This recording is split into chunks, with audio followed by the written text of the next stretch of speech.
beragam olahan unik dapat dijumpai di berbagai wilayah Indonesia. Setiap daerah memiliki kekhasan olahan berdasarkan bahan yang tersedia di alam atau ditanam di lingkungan sekitar. Aloe vera atau lidah buaya selain dikenal sebagai tanaman yang berfungsi untuk perawatan tubuh dan menyubur rambut, tanaman yang berasal dari daratan Afrika dan sering menjadi penghias halaman rumah ini kini juga banyak dimanfaatkan menjadi beragam bahan olahan untuk dikonsumsi sebagai tanaman obat karena khasiatnya yang baik bagi tubuh. Di Desa Seragi, Kecamatan Songgon, Kabupaten Banyuwangi, terdapat sebuah rumah produksi yang mengolah tanaman aloe vera menjadi bahan utama dari jajanan tradisional.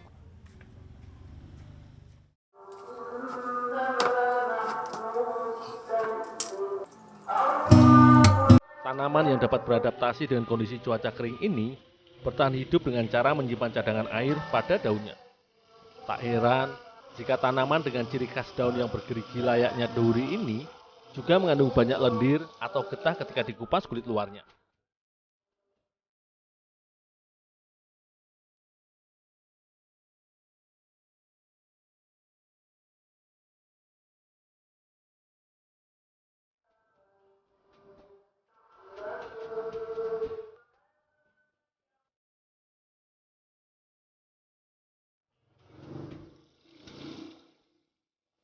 Selanjutnya, bagian dalam daun yang berbentuk gel ini harus dicuci dengan air yang mengalir hingga bersih dari getahnya yang memiliki rasa sedikit pahit sebelum diolah menjadi bahan makanan.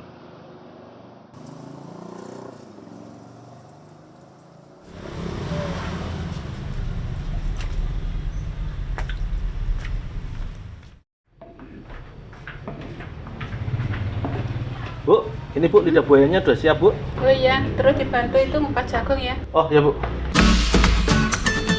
Aloe vera yang sudah aku bersihkan ini nantinya akan dibuat oleh Ibu Pinisri menjadi salah satu bahan utama untuk membuat kue tradisional yang sekarang sudah cukup jarang dijumpai di Banyuwangi, yaitu kueku.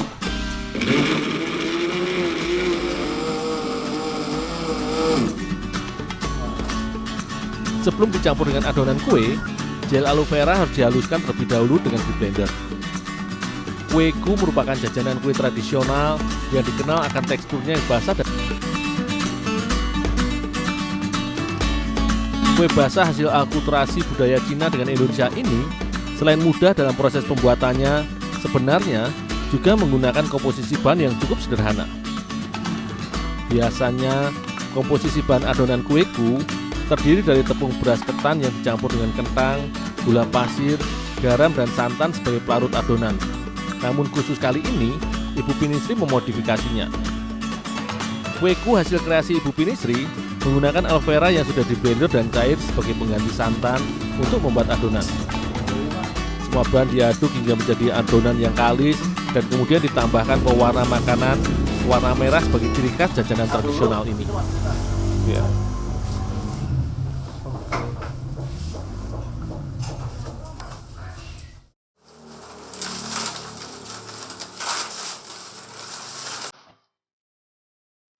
Sementara Ibu Pinisri membuat adonan, aku membantu Mbak Mimin menyiapkan bahan isian. Kueku atau juga disebut angku kue biasanya menggunakan isian berupa hasil kukusan dari kacang hijau yang telah direndam dan dibuat adonan bersama gula dan garam. Namun kali ini, kueku lidah buaya kreasi Ibu Pinisri menggunakan jagung sebagai isiannya.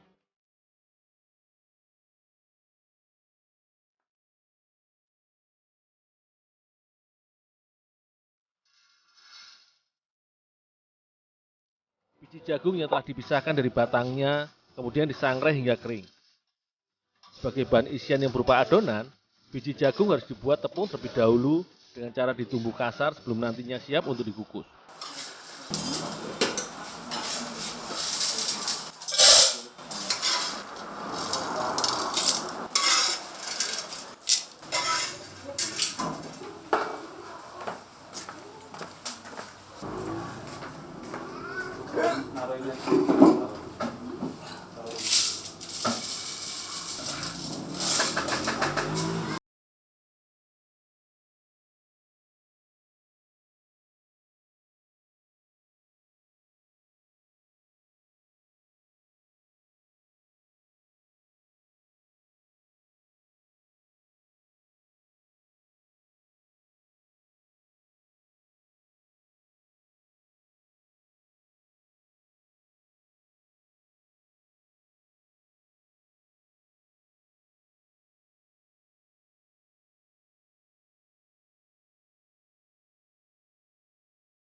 Kueku juga biasa dikenal dengan sebutan kue tok atau kue kura-kura. Karena dulunya adonan kue dibentuk menggunakan cetakan kayu yang berbentuk layaknya ukiran tempurung kura-kura dengan aksara Cina di bagian tengahnya. Sebelum adonan dibentuk dengan cetakan, kotak cetakan harus diberi olesan minyak goreng terlebih dahulu agar adonan tidak lengket saat dicetak nanti. Dalam satu cetakan adonan, biasanya berisikan sekitar 40 gram kepalan adonan kulit yang diisi dengan sekitar 8 gram adonan isian jagung. Dul, Ya Bu? itu dikukus di belakang ya. Oh ya Bu.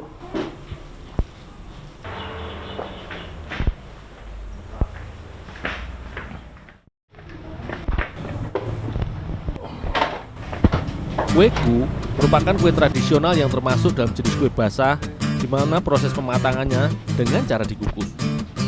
Olahan kueku buatan rumah produksi yang memiliki merek dagang Sri Mulyo ini biasa dibuat Ibu Pinisri hanya berdasarkan pesanan. Kue tradisional yang juga dikenal dengan nama red tortoise cake oleh orang barat ini juga diproduksi oleh Ibu Pinisri dalam beragam warna agar lebih menarik. Komposisi bahan utama adonan yang menggunakan aloe vera selain mengandung cukup banyak serat, juga mengandung zat seperti karbohidrat, kalsium, vitamin A, B, dan C, fosfor dan zat besi yang baik bila dikonsumsi oleh tubuh dan berguna untuk membantu melancarkan sistem pencernaan, detoksifikasi, serta membantu merawat kelembapan kulit dan menyembuhkan luka karena senyawa niacin yang juga terkandung di dalamnya.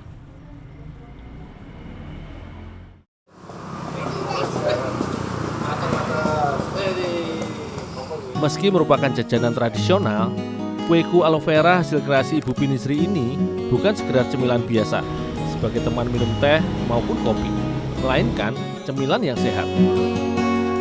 Penggunaan aloe vera sebagai bahan utama adonan yang mengandung banyak zat yang baik bagi kesehatan tubuh bila dikonsumsi seakan menjadi perpaduan dan paduan yang pas untuk olahan kue tradisional yang berbentuk layaknya tempurung kura-kura ini.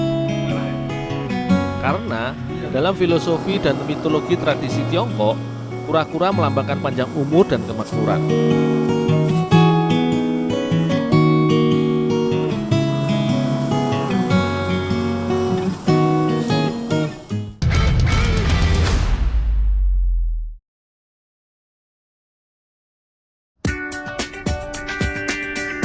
Pergi ke Pangandaran tanpa ke pantai, seperti memasak tanpa garam. Hambar alias kurang lengkap. Pangandaran memang terkenal dengan pantai-pantainya yang indah. Salah satunya Pantai Krapyak.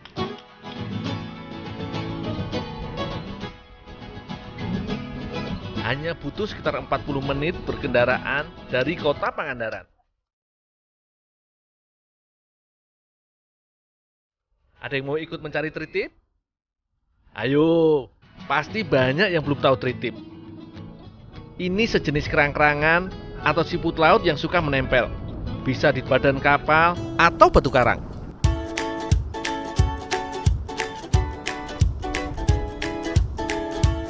Biasanya, masyarakat mencarinya saat laut surut. Saat itulah si tritip kelihatan. Oh iya, butuh ketelitian dan ketekunan untuk mendapatkannya. Itu sih keahlianku ya.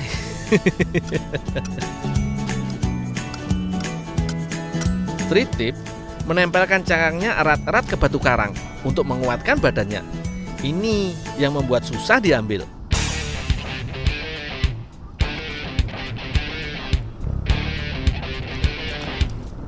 Di pasar tradisional Pangandaran, hewan ini cukup mahal. Tritip bersih tanpa cangkang bisa mencapai Rp50.000 per kilonya. Tidak heran sih, cara mencarinya juga butuh perjuangan. Mumpung di Pantai Krapyak, aku dan teteh-teteh akan cari cangkang kerang dan keong.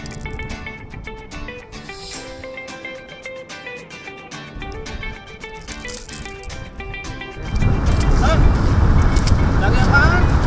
Lagi cari kerang lu. Kerang apa? Kerang buat bikin kerajinan. Oh, macam-macam kerang ini. Iya. Emang bagus buat kerajinan? Bagus. Ini saya baru cari tritip kima karang. Oh, enak tuh. Iya, enak dimasak apa ya? Bikin serabi aja. Saya bantu cari kerangnya, keongnya, ntar bikin serabi ya. Ya. Cangkang kerang dan keong bisa dimanfaatkan jadi kerajinan. Eits, bukan sembarang cangkang ya. Harus dipilih yang utuh dan tanpa lubang. Cangkang yang retak dan rusak tidak bagus dijadikan kerajinan.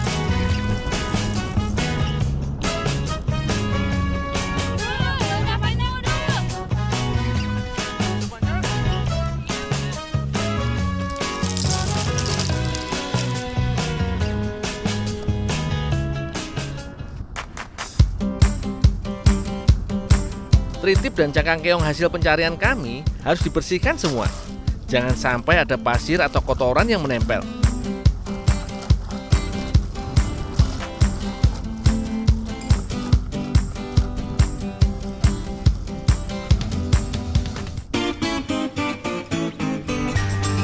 Masih belum selesai ya. Setelah dicuci, bukan jaminan tritip dan cangkang keong benar-benar bersih loh.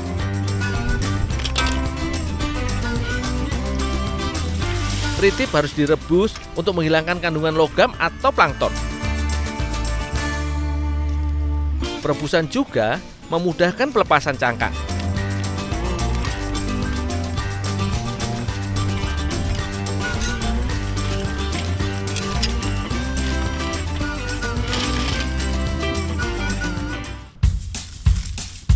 Cangkang kerang dan keong juga bernasib sama. Mereka harus direbus agar bersih dari kuman. Waduh, membuka tritip ternyata tidak semudah membuka kerang. Bukan gundul kalau tidak bisa menyelesaikan masalah kan ya? Dengan sedikit tenaga lagi akan mudah kok membukanya.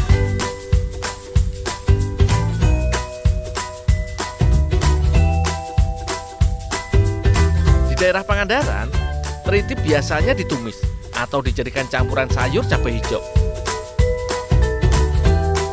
Aku sih pengen membuatnya spesial jadi surabi khas Jawa Barat.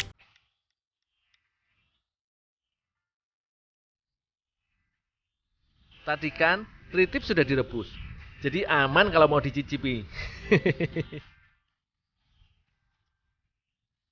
Rasanya mirip kerang darah.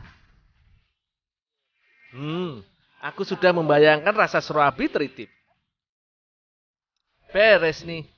Tritip dan cangkang keong sudah selesai urusannya.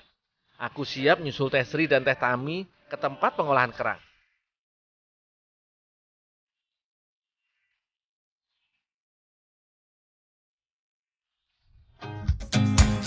Duh, hampir melupakan nasib tritip.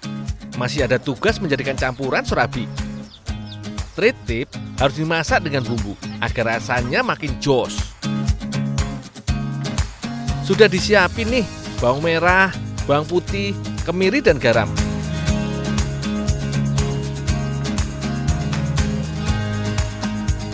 Ada tambahan cabai rawit yang bakal membuat rasanya lebih meriah.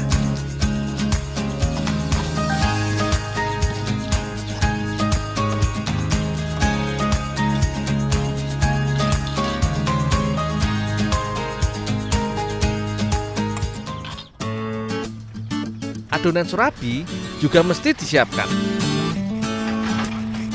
Kelapa parut penting nih untuk membuat surabi lebih gurih.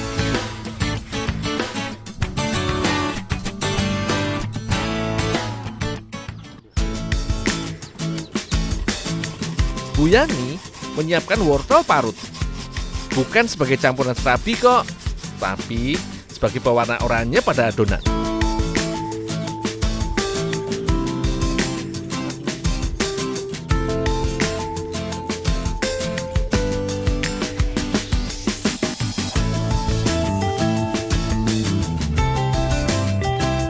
Ada yang tahu nggak bahan adonan serabi? Catat nih kalau belum tahu.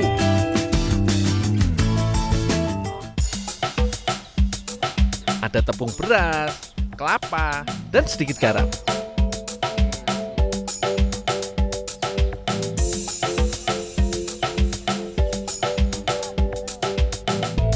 Semua bahan diaduk hingga rata. Ada rahasia untuk membuat rasa surabi lebih lezat. Beras yang baru dijadikan tepung akan membuat surabi lebih pulen. Jangan lupa menambahkan sari wortel yang tadi dibuat.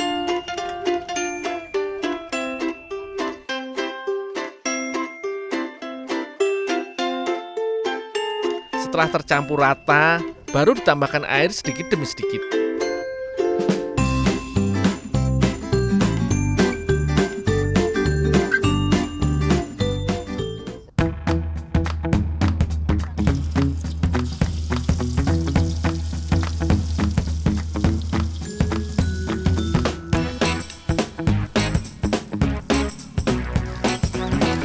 Aroma tritip yang ditumis Bu Yani sudah mulai keluar nih.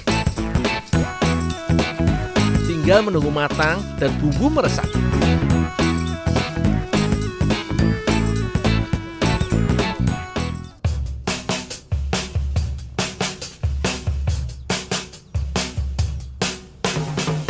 Setelah semuanya siap, langsung dicetak.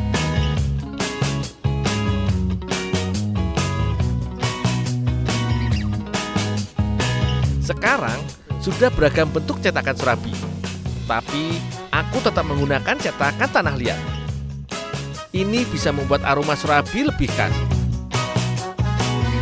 Supaya semakin cantik, boleh ditambahkan potongan cabai. Tritip akan ditambahkan saat adonan sudah setengah matang.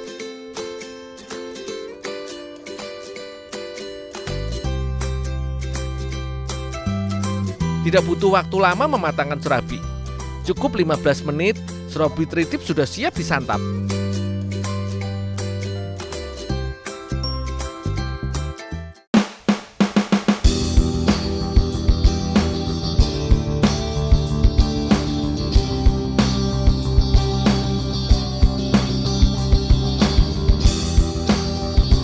Wangi kelapa dan tumisan tritip langsung menggoda indera penciumanku.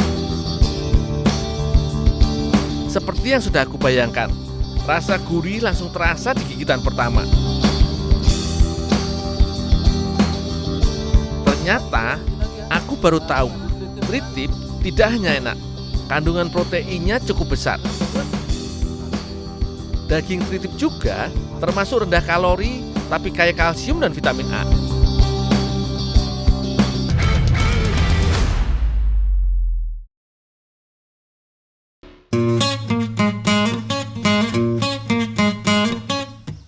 Di antara tumbuhan tropis yang tumbuh di Indonesia, kelapa adalah salah satu tumbuhan yang paling banyak dimanfaatkan dalam kehidupan sehari-hari. Semua bagian dari kelapa bisa dimanfaatkan, mulai dari batang untuk bahan bangunan, buah untuk sayuran, hingga daun yang bisa dijadikan beragam jenis kerajinan tangan. Tidak hanya itu, ada bagian dari kelapa yang bisa dimanfaatkan sebagai alternatif panganan. Masyarakat di Kabupaten Simalungun, Sumatera Utara biasa mengolah batang muda kelapa untuk dijadikan sayur hubei. Untuk mendapatkan batang muda pohon kelapa, tentu saja kita harus menebang batang kelapa. Biasanya, masyarakat Simalungun menebang pohon kelapa yang sudah mulai tua atau kelapa yang muda dan belum berbuah. Tentu saja perlu tenaga ekstra untuk menumbangkan batang kelapa ini. Aku dan Pak Amrin bekerja sama menebang pohon kelapa dengan kapak. Saat menebang, kami juga harus memperhatikan arah tumbangnya pohon ini nantinya. Jangan sampai mengenai tanaman lain.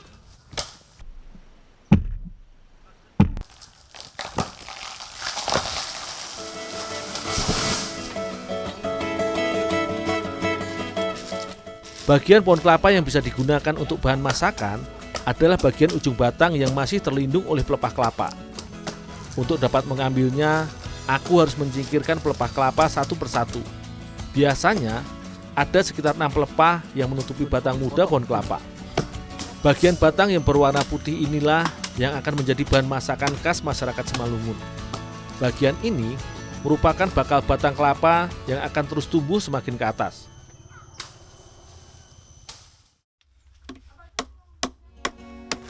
Sebelum diolah, hubei ini harus dibagi menjadi bagian yang lebih kecil untuk memudahkan proses pengolahan selanjutnya.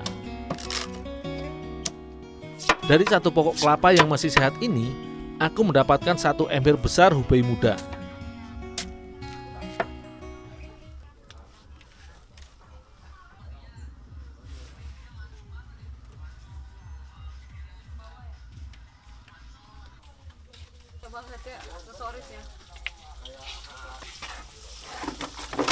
Batang kelapa muda yang masih berupa potongan besar ini dicuci bersih untuk menghilangkan kotoran yang menempel. Selain itu, pencucian juga berguna untuk menghilangkan getah pada batang muda kelapa. Semua bagian hubei disikat sampai bersih hingga tidak ada kotoran yang melekat. Pencucian ini tidak membutuhkan waktu lama, mengingat batang kelapa tidak memiliki getah yang banyak layaknya batang lain.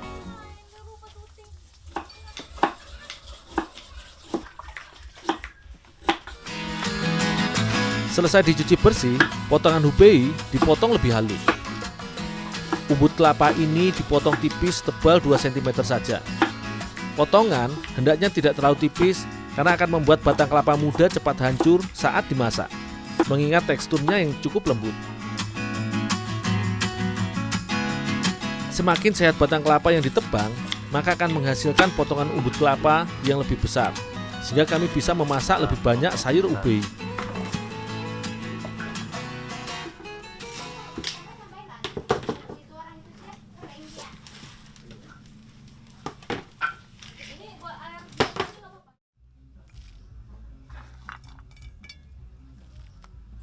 Bumbu memasak sayur dipersiapkan oleh Inang Purba.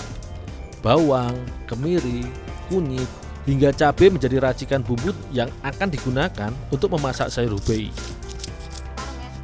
Campuran kunyit dan kemiri memang baik digunakan untuk memasak makanan yang berbahan dasar bagian batang kelapa muda karena mengandung kurkumin dan minyak astiri yang dapat menghilangkan sifat racun yang ada pada masakan.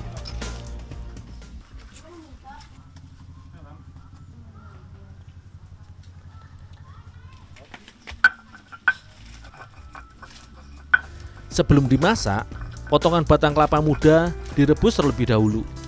Hal ini dimaksudkan untuk membantu proses pematangan saat dimasak nantinya. Rebusan ini juga dapat membantu menghilangkan getah sayur hubei yang masih melekat.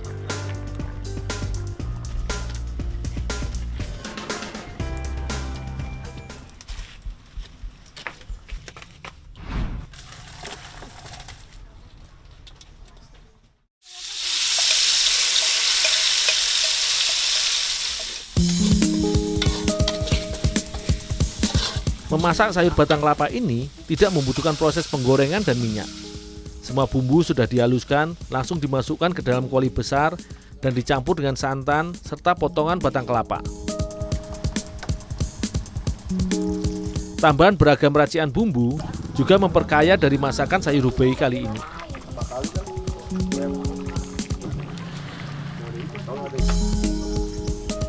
Bagi masyarakat Batak Simalungun, sayur hubei biasa disajikan saat upacara keagamaan dan acara adat.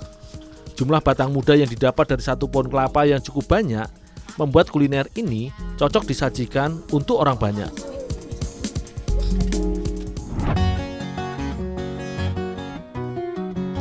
Pepaya adalah salah satu jenis tanaman yang bisa ditemukan di seluruh pelosok Nusantara, serta menjadi salah satu tumbuhan yang paling banyak dimanfaatkan baik untuk dikonsumsi buahnya maupun daun dan bunganya.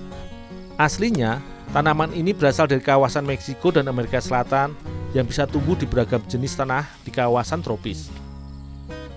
Di Kecamatan Kerasaan, Kabupaten Simalungun, Sumatera Utara, warga menggunakan buah pepaya sebagai bahan pembuat kue tradisional.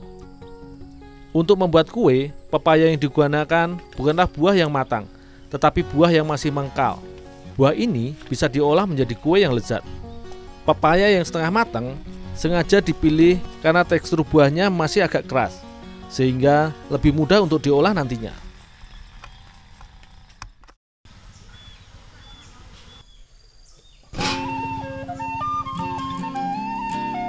Jumlah ini sudah lebih dari cukup sebagai bahan membuat kue lapis dan kue bugis pepaya. Sebelum dihaluskan, pepaya perlu dikupas terlebih dahulu untuk menghilangkan kandungan getahnya. Selain batang dan daunnya, Buah pepaya menjadi salah satu bagian yang banyak mengeluarkan getah, terutama saat baru dipetik dari batangnya. Getah dari buah pepaya ini menunjukkan bahwa buah masih dalam keadaan segar. Kandungan enzim papain yang terdapat dalam getah pepaya dapat digunakan sebagai bahan pelunak daging dalam berbagai jenis masakan Nusantara. Untuk memastikan getah pepaya tidak menempel lagi di buahnya, kita bisa menggunakan air untuk mencuci pepaya. Pada dasarnya, semua jenis tanaman dan buah membutuhkan proses pencucian sebelum diolah atau dikonsumsi langsung. Selain untuk menghilangkan kotoran dan menghilangkan getah, air juga mampu menetralisir sisa pestisida yang disemprotkan ke tanaman pertanian.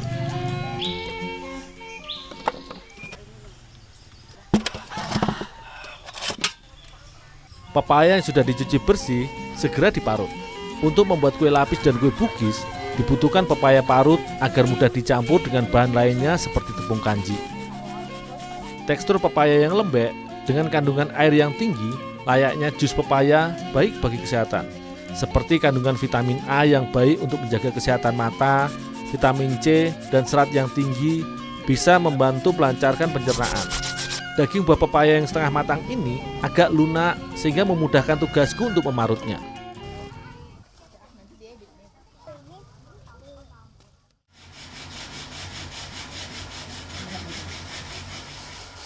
Mak, pepaya udah diparut ini, Mak.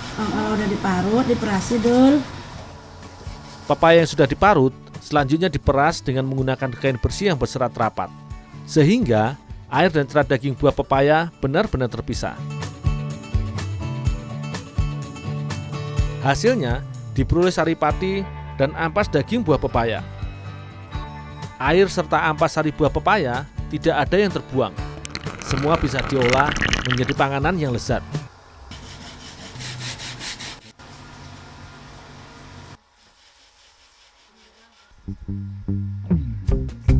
Air perasan pepaya dicampur dengan tepung kanji serta ditambahkan gula dan sedikit garam akan menjadi bahan pembuat kue lapis. Adonan yang encer ini dibagi menjadi 3 bagian dan diberi pewarna makanan agar lebih menarik serta menggugah selera.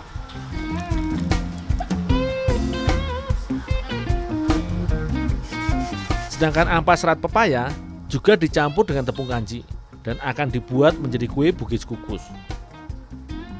Adonan kue bugis adalah adonan padat karena berasal dari ampas serat daging pepaya. Berbeda dengan adonan kue lapis yang merupakan adonan cair karena berasal dari air sari pepaya.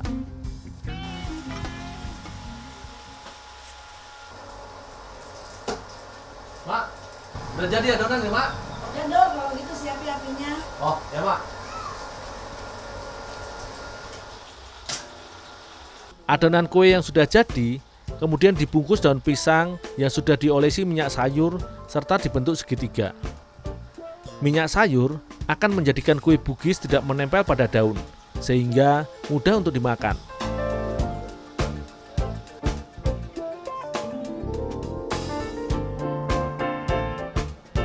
Untuk memperkaya rasa, adonan kue bugis diisi dengan inti yang berasal dari kelapa parut yang dicampur dengan gula aren.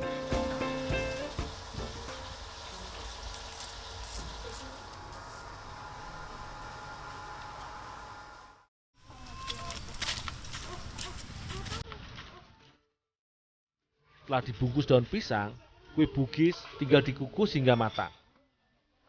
Sementara kue lapis akan dituang selapis demi selapis ke dalam loyang yang sudah dikukus di dalam dandang. Sudah jadi, Mak? Ya, ini Dul masukin. Ya, Mak. Aku sudah menyiapkan 2 dandang besar yang akan digunakan untuk mengukus kue bugis dan mencetak kue lapis pepaya. Kue bugis bisa langsung diletakkan ke dalam dandang kukusan yang sudah mendidih dan ditunggu hingga matang. Sementara kue lapis akan dicetak oleh Kak Butet selapis demi selapis, sesuai dengan warna adonan yang dibuat. 1 lapisan warna adonan kue lapis dimasukkan ke dalam loyang dan dikukus hingga matang. Jika adonan lapisan pertama sudah mengeras, maka barulah adonan kue lapis yang berbeda warna bisa dimasukkan ke dalam loyang.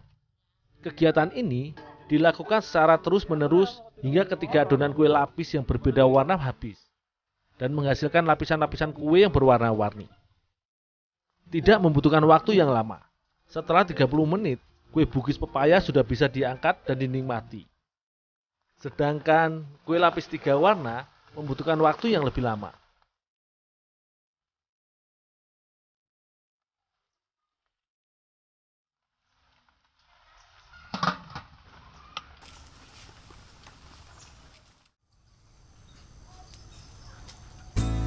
Kue bugis dan kue lapis pepaya ini menjadi makanan yang cukup digemari masyarakat Batak Simalungun.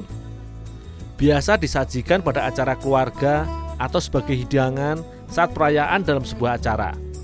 Rasa pepaya yang manis dengan tekstur yang masih terasa di dalam adonan kue membuat makanan berbahan dasar buah-buahan ini banyak diminati.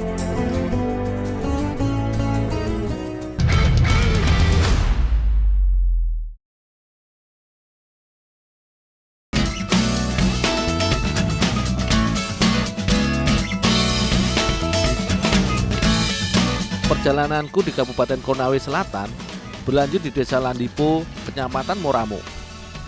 Kali ini, aku mencari pohon hutan yang masih menyisakan buah di penghujung musim kemarau ini. Beruntung aku masih bisa menjumpai dan mendapatkan buah molowo yang masih ada buahnya. Meski sudah tidak lebat lagi, tetapi jenis jambu hutan ini masih bisa diambil. Buah molowo berada tumbuh di bagian batang serta rantingnya. Jenis buah jambu hutan ini jika matang akan berwarna merah kehitaman. Biasanya mudah gugur dari tangkainya. Buahnya biasa berada di pangkal batang hingga ujung pohonnya.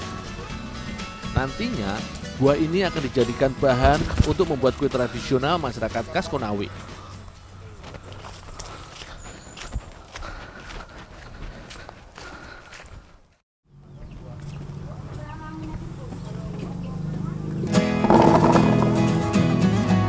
Sebelum diolah, buah molowo yang baru dipetik dicuci terlebih dahulu. Sisa kotoran daun yang melekat pada buah harus dibuang agar kue yang dihasilkan tetap bersih. Aku cukup menggosok-gosok lembut bagian kulit buah molowo ini, jangan sampai buahnya hancur.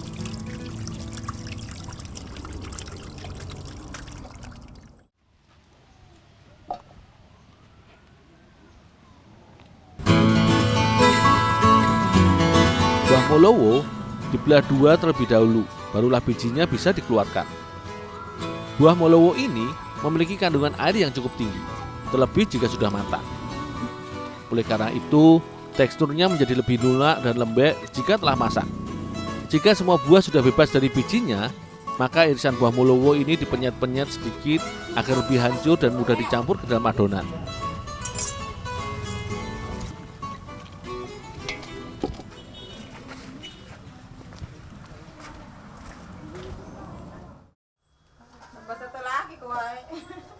Kue kandungo bagi masyarakat Tolaki merupakan kue tradisional yang biasa menjadi sajian panganan sehari-hari. Kue berbahan jagung inilah yang akan kami tambahkan dengan buah molowo yang sudah dipetik. Jagung yang digunakan adalah jagung yang masih muda, di mana bulirnya masih lembut dan manis. Sementara daun jagung ini juga akan dimanfaatkan sebagai kulit pembungkus kue kandungonya.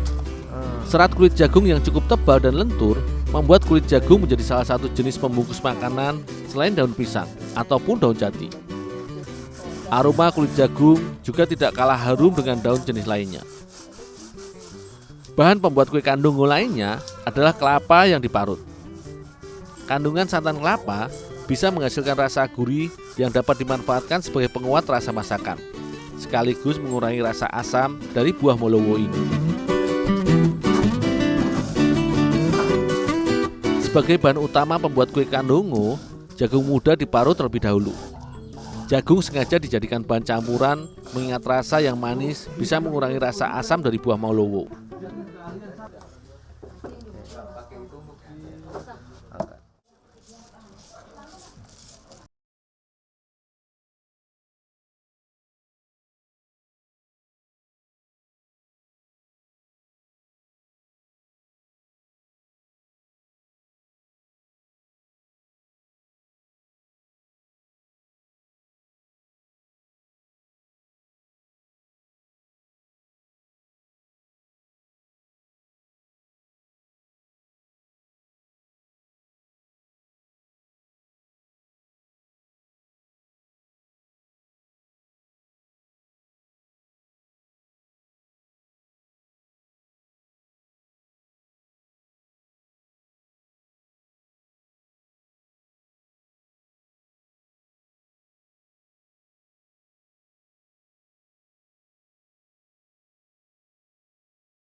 Satu tampah pembungkus kue kadungu ini selanjutnya aku kukus di dalam dandang. Dengan api yang besar, uap air panas di dasar dandang akan membantu proses pemadatan dan memasakkan adonan kue. Sekitar 30 menit, kue kadungu sudah matang dan siap dinikmati.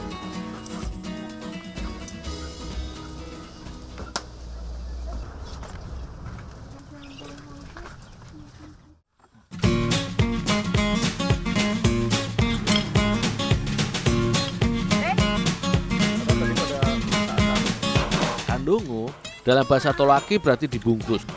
Itulah yang menjadi sebutan untuk adonan kue jagung dan buah molowo yang kami buat di Kecamatan Muramo ini. Buah molowo yang bercita rasa asam dan sedikit kecut ini bercampur pas dengan jagung manis serta gula merah dan kelapa parut, sehingga dihasilkan kue kadungu yang manis, gurih dan segar. Sangat pas menikmati panganan sederhana ini bersama keluarga baru saya dari Tolaki, Sulawesi Tenggara.